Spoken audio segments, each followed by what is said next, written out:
Part 1. Let us understand practically, what is DBK scheme?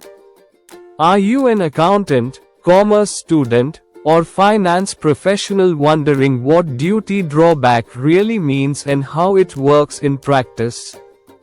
Today's video will guide you step by step through India's duty drawback system, covering eligibility, process, accounting, common errors, and how to actually check your DBK status and scrolls.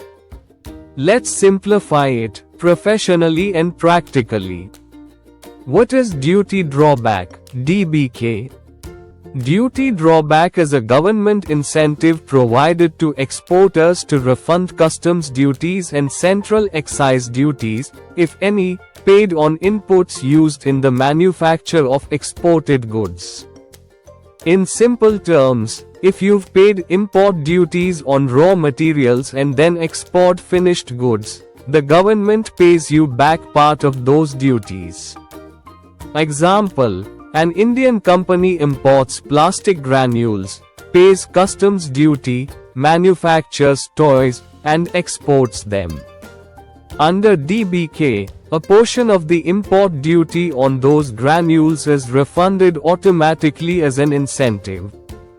There are two types of DBK: all industry rate, AIR, standard rate notified for eligible items, brand rate, for exporters who can prove exact input to output duty incidence. Eligibility criteria for DBK.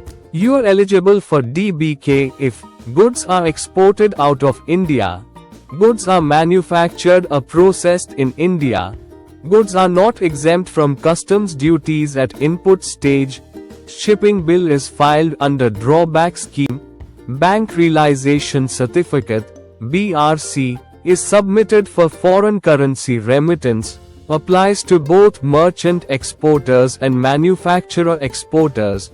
Follow and subscribe for part 2. Like, share and subscribe.